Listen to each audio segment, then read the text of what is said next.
Welcome to the Brune workshop. This is a very interesting instrument that we have in the shop. It's a circa 1810 Didier Nicolas Aine that was made in Mirecourt, France. And Mirecourt was an instrument making center in the Vosges area of France over by the border with Germany. And for over 100 years was one of the principal instrument making centers of luthiery in Europe. The shop of Didier Nicolas was a very large shop. At one point he employed, it's rumored to have been over 500 workmen who produced his instruments under his name. And this instrument is a very typical French instrument of the period. If you notice, to begin with, the fingerboard is flush with the top. It's not a raised fingerboard. The raised fingerboards didn't come into guitars until around 1820 or so. Before that, the fingerboards were like a lute. They were flush with the top. The second thing you may notice is that the bridge on it has pins fixing the strings to the top. And the design of the pin bridge was something that was actually invented in France, originally by the harp makers to fix the strings to the harp soundboards. And the guitar makers borrowed that device for their bridges. And of course, later it went on to become the de facto way that steel string guitars are mounted today. But the pin bridge actually dates originally from the days it got strings. The instrument itself is made with bird's eye maple sides and back.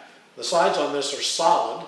The back is actually a veneer of bird's eye maple glued to a core of spruce. So in a way it's a laminated back, or what some makers call a double top or a double back, depending on your nomenclature. That was a typical method of construction for French instruments of this period.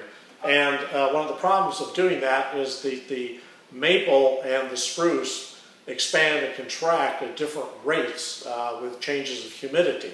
And that often leads to cracks in the back, and this instrument is no exception. As you can see, there were a number of cracks in the back, and I restored this instrument back in 1976 to repair that. The instrument also is very interesting in that the neck is veneered around the back with a veneer of ebony. And that's a very extravagant use of the material, but it also made the necks very strong, and you almost never see these old French guitars with necks that are twisted or warped. The veneering of the back of the neck provided a lot of strength to the neck.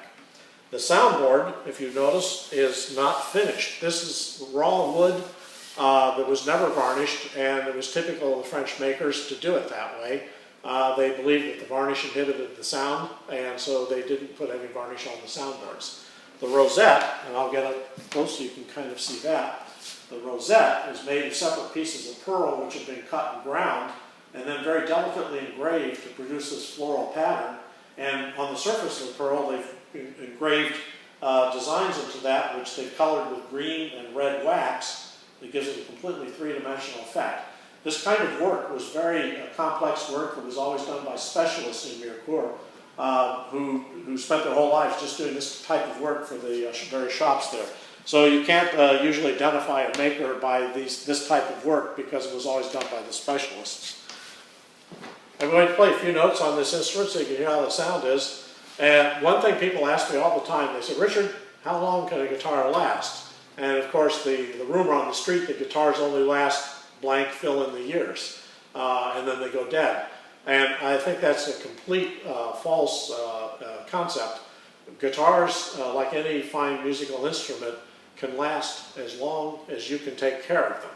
And I think this guitar is a classic case in point. It's been in continual usage since 1810, and it's still quite viable musically.